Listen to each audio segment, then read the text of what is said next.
ride till I can't no more. I got the horses in the back.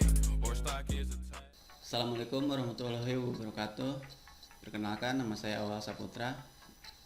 Di sini saya mengajar mata pelajaran Teknologi Dasar Otomotif atau yang disingkat dengan TDO. Nah, pada mata pelajaran TDO kali ini, bab yang akan saya bahas adalah keselamatan dan kesehatan kerja atau disingkat dengan K3. Lambang K3 seperti yang ada di pojok kiri saya, yaitu ada sebuah roda gigi, ada palang berwarna hijau. Nah, di sini lambang K3 itu memiliki arti makna dari tanda palang berarti bebas dari kecelakaan dan penyakit akibat kerja. Arti makna roda gigi bekerja dengan kesegaran jasmani dan rohani. Arti makna warna putih bersih dan suci. Arti makna warna hijau selamat, sehat dan sejahtera. Arti makna 11 simbol roda gigi yaitu 11 bab Undang-Undang Nomor 1 Tahun 1970 tentang keselamatan kerja. Nah, kalau kalian misalkan sering lihat simbol ini di berbagai tempat, ini menandakan si tempat tersebut telah disetujui oleh keselamatan kerja. Contoh misalkan di pabrik, sekolah, di rumah sakit, dan di tempat-tempat lain yang berhubungan dengan kecelakaan kerja. Pengertian K3. Filosofi. Suatu pemikiran dan upaya untuk menjamin keutuhan dan kemampuan jasmani maupun rohani tenaga kerja, khususnya manusia pada umumnya. Keilmuan.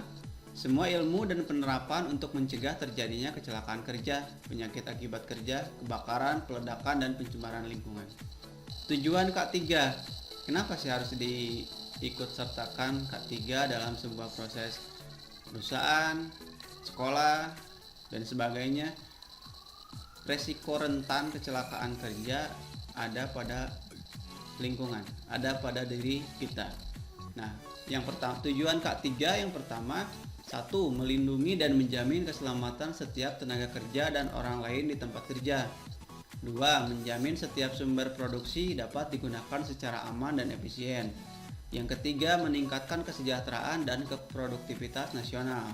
Dalam hal ini, tujuan K3 itu selain melindungi karyawan, selain melindungi, pada dasarnya harus taat terhadap aturan sebuah perusahaan atau aturan sebuah manajemen bengkel dan aturan sekolah yang ada untuk tidak terjadinya kecelakaan kerja. Nah, ketika tidak terjadi kecelakaan kerja, maka sumber produksi ilmu yang berguna pun dapat tercerna dengan baik, dapat tercerna secara aman dan efisien. Insiden K3. Yang pertama, pengertian kejadian yang berkaitan dengan pekerjaan di mana cedera, penyakit akibat kerja, ataupun kepatalan atau kematian dan dapat terjadi, termasuk insiden ialah keadaan darurat. Kecelakaan kerja, insiden yang menyebabkan cedera, penyakit akibat kerja, atau kepatalan, kematian. Yang ketiga adalah nermis, hampir celaka, insiden yang tidak menyebabkan cedera, penyakit akibat kerja, ataupun kepatalan. Nah, di sini insiden kecelakaan kerja itu bermacam-macam. Contoh misal, ketika kita praktek di sekolah, kenapa kita harus memakai sepatu safety? Supaya misalkan ada sebuah benda jatuh dari atas ke bawah, ketika kita menggunakan sepatu safety hose yang telah disediakan atau kita ini sendiri, nah, si kaki kita aman, tidak akan terjadi luka. Penyebab kecelakaan kerja. Di sini ada 5 penyebab kecelakaan kerja. Penyebab dasar. Penyebab dasar yang pertama, kurangnya prosedur atau aturan. Yang kedua, kurangnya sarana. Yang ketiga, kurangnya kesadaran. Yang keempat, kurangnya kepatuhan. Dalam hal ini, yang disalahkan diri kita sendiri. Yang disalahkan pihak perusahaan, pihak bengkel. Kurang pemahaman, kurang aturan. Contoh, saya berkata pada sebuah perusahaan. Perusahaan besar tidak membuat sebuah aturan bahwa si karyawannya itu harus menggunakan alat pelindung diri. Nah, ketika terjadi kecelakaan pada si karyawan itu, dari pihak perusahaan tidak mau disalahkan, tapi dari pihak karyawan yang harus disalahkan.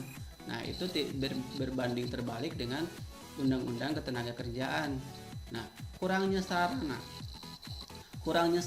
Di sini kurangnya sarana, kurang kesadaran, kurang kepatuhan. Berarti kurangnya sarana berarti kita melihat pada sebuah perusahaan yang tidak melengkapi sarana. Nah, kurang kesadaran ketika aturan sudah ada, tapi si karyawan, siswa, dan sebagainya tidak mengindahkan peraturan tersebut, dan maka terjadi kecelakaan kerja. Siapa yang disalahkan? Diri kita. Poin kedua ada penyebab tidak langsung. Penyebab tidak langsung itu dari berbagai macam sumber. Itu dari yang pertama faktor pekerjaan, tuntutan kerjaan, target kerjaan. Faktor pribadi itu dari faktor keluarga, dari faktor lingkungan. Penyebab langsung, tindakan tidak aman, kondisi tidak aman, kecelakaan kerja, kontak dengan bahaya. Tetapi karyawan yang bandel, siswa yang membandel, melakukan pelanggaran, ketika terjadi kontak langsung dengan bahaya, maka apa yang terjadi? Kecelakaan kerja. Kerugian manusia, ada cedera, keracunan, cacat, kematian. Kerugian alat mesin dari perusahaan rusak, alat mesin dari sekolah rusak, tidak bisa dipakai praktek lagi gitu. Yang ketiga, material bahan tercemar, rusak, produk gagal.